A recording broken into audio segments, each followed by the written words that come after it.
மகாத்மா காந்தி 100 நாள் வேலை உறுதி திட்டத்தை சிதைத்து சின்னா பின்னமாக்குகிறது பாஜக அரசு. காந்தி மீதான வன்மத்தால் வாயில் நுழையாத வடமொழி பெயரை திணித்திருப்பதாகவும் முதலமைச்சர் மு க ஸ்டாலின் குற்றச்சாட்டு. வரலாறு காணாத வகையில் ஆபரண தங்கத்தின் விலை 1 லட்சம் ரூபாயை கடந்தது. 1 சவரன் தங்கத்தின் விலை 1,120 ரூபாயாக அதிகரிப்பு.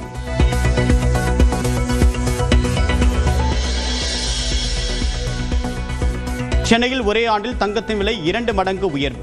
2024ஆம் ஆண்டில் 50,000 ரூபாயாக இருந்த 1 சவரன் விலை 1 லட்சத்தை கடந்தது.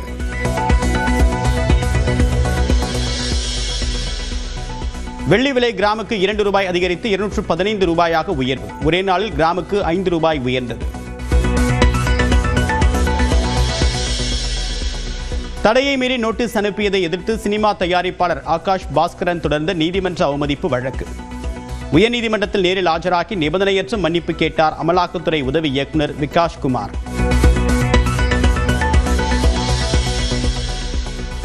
கேரம் உலகக்கோப்பை போட்டியில் பதக்கங்கள் வென்ற தமிழ்நாட்டை சேர்ந்த கீர்த்தனாவுக்கு 1 கோடி மற்றும் காசிமாவுக்கு 50 லட்சம் ரூபாய் வழங்கிய முதலமைச்சர் மு க ஸ்டாலின்.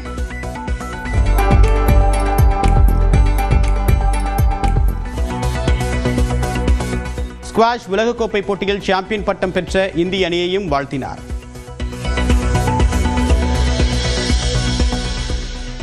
சட்டப்பேரவை தேர்தலுக்கு ஆயத்தமாகும் அதிமுக. விருப்ப மனு விநியோகம் சென்னையில் உள்ள தலைமை அலுவலகத்தில் தொடக்கம். சட்டமன்ற தேர்தலுக்கான தமிழக பாஜக தேர்தல் பொறுப்பாளராக மத்திய அமைச்சர் பியூஷ் கோயல் நியமனம். மேலும் 2 அமைச்சர்கள் இணை பொறுப்பாளர்களாக அறிவிப்பு. தமிழ்நாட்டில் பாஜக வெல்லக்கூடிய 65 தொகுதிகளின் பட்டியலை அமித்ஷாவிடம் நயினார் நாகேந்திரன் வழங்கியதாக தகவல். சென்னையில் 4 தொகுதிகளில் வெல்ல வாய்ப்பு இருப்பதாகவும் கணிப்பு.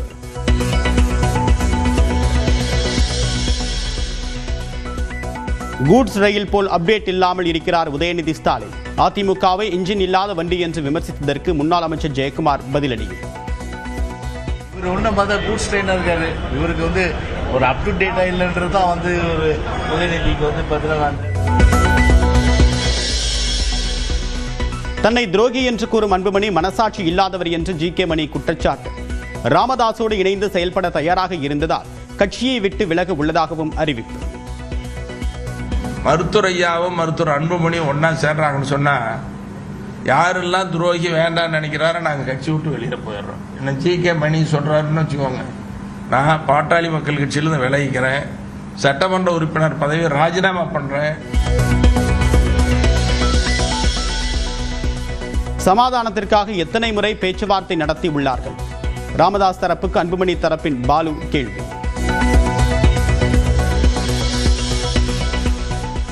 பாமக என்று கூறி விருப்ப மனு வாங்குவது பைத்தியக்கார செயல். அன்புமணி தரப்பில் விருப்ப மனு விநியோகிக்கப்படக்கூடிய நிலையில் ராமதாஸ் விமர்சனம்.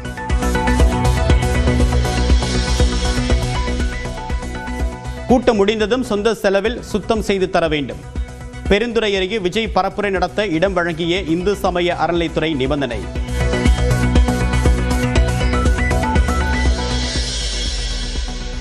மாநிலங்களுக்கு வழங்கப்படக்கூடிய 100 நாள் வேலை திட்ட நிதியை 60 விழுக்காடாக குறைக்க மத்திய அரசு திட்டம்.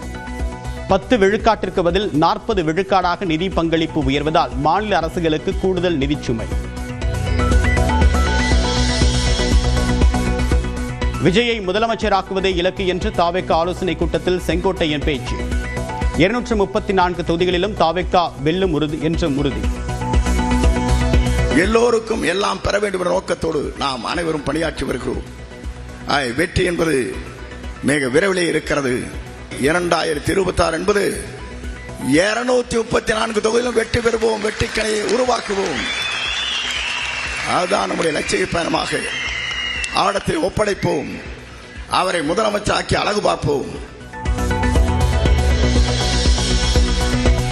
சென்னையில் தூய்மை விதிகளை மீறிய குடியிருப்பு வாசிகளிடம் 9,56 லட்சம் ரூபாய் அபராதம் வசூலித்த மாநகராட்சி.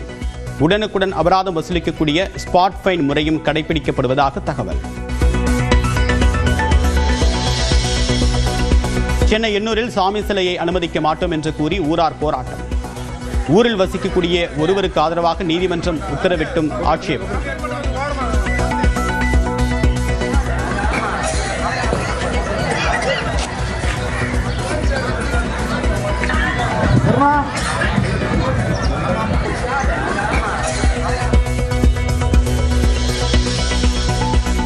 வைகை அணையிலிருந்து ராமநாதபுரம் மாவட்டத்திற்கு வினாடிக்கு 1500 கன அடி நீர் திறப்பு. கரையோர மக்களுக்கு வெள்ள அபாய எச்சரிக்கை.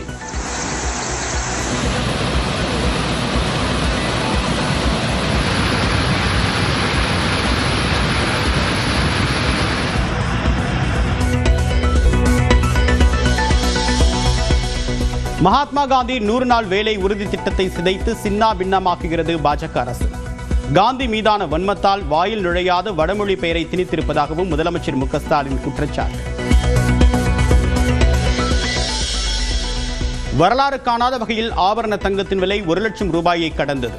1 சவரன் தங்கத்தின் விலை 1,120 ரூபாயாக அதிகரிப்பு.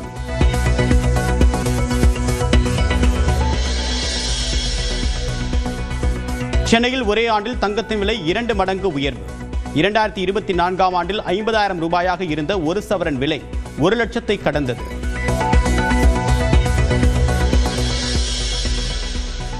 வெள்ளி விலை கிராமுக்கு 2 ரூபாய் அதிகரித்து 215 ரூபாயாக உயர்வு. ஒரே நாளில் கிராமுக்கு 5 ரூபாய் உயர்ந்தது. தடையை மீறி நோட்டீஸ் அனுப்பியதை எதிர்த்து சினிமா தயாரிப்பாளர் ஆகாஷ் பாஸ்கரன் தொடர்ந்த நீதிமன்ற அவமதிப்பு வழக்கு. உயர்நீதிமன்றத்தில் நேரில் ஆஜராகி நிபந்தனையற்ற மன்னிப்பு கேட்டார் அமலாக்கத்துறை உதவி இயக்குநர் விகாஷ் குமார்.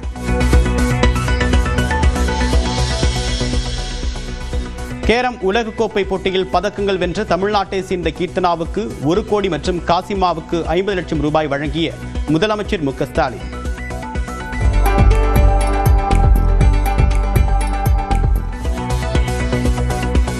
ஸ்குவாஷ் உலகக்கோப்பை போட்டியில் சாம்பியன் பட்டம் பெற்ற இந்திய அணியையும் வாழ்த்தினார்.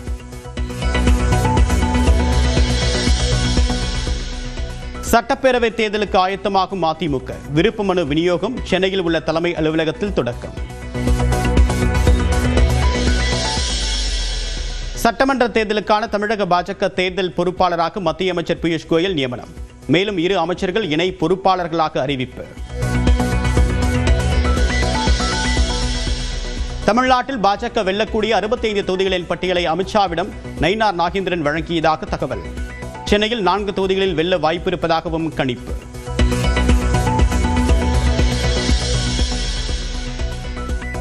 கூட்ஸ் ரயில் போல் அப்டேட் இல்லாமல் இருக்கிறார் உதயநிதி ஸ்டாலின். அதிமுகவை இன்ஜின் இல்லாத வண்டி என்று விமர்சித்ததற்கு முன்னாள் அமைச்சர் ஜெயக்குமார் பதிலடி.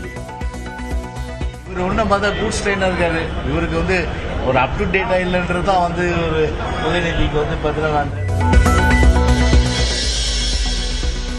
தன்னை துரோகி என்று கூறும் அன்புமணி மனசாட்சி இல்லாதவர் என்று ஜி.கே. மணி குற்றச்சாட்டு. ராமதாஸோடு இணைந்து செயல்பட தயாராக இருந்ததால் கட்சியை விட்டு விலக உள்ளதாகவும் அறிவிப்பு.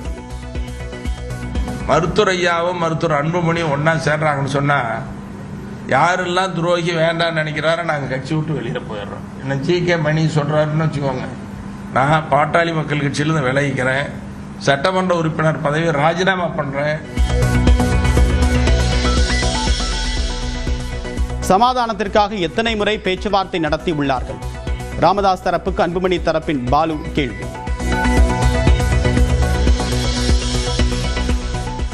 பாமக என்று கூறி விருப்ப மனு வாங்குவது பைத்தியக்கார செயல். அன்புமணி தரப்பில் விருப்ப மனு விநியோகிக்கப்படக்கூடிய நிலையில் ராமதாஸ் விமர்சனம்.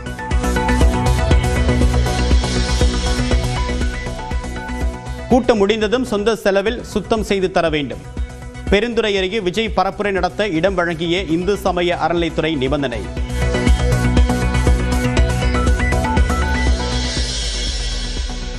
மாநிலங்களுக்கு வழங்கப்படக்கூடிய 100 நாள் வேலை திட்ட நிதியை 60 விழுக்காடாக குறைக்க மத்திய அரசு திட்டம்.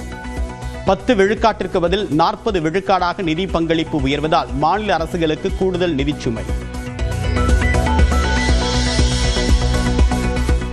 விஜயை முதலமைச்சராக்குவதே இலக்கு என்று தாவேகா ஆலோசனை கூட்டத்தில் செங்கோட்டையன் பேச்சு.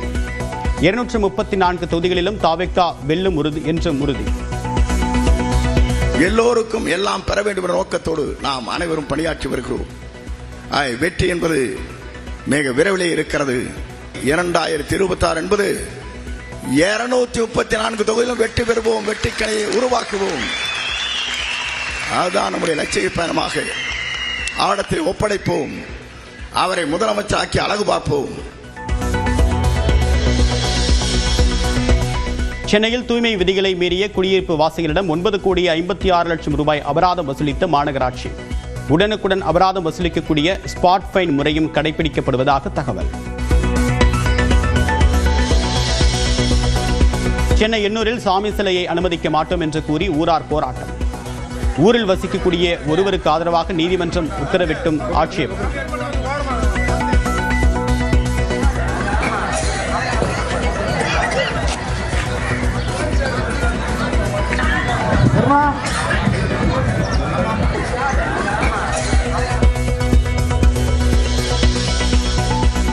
வைகை அணையிலிருந்து ராமநாதபுரம் மாவட்டத்திற்கு வினாடிக்கு 1500 கன அடி நீர் திறப்பு.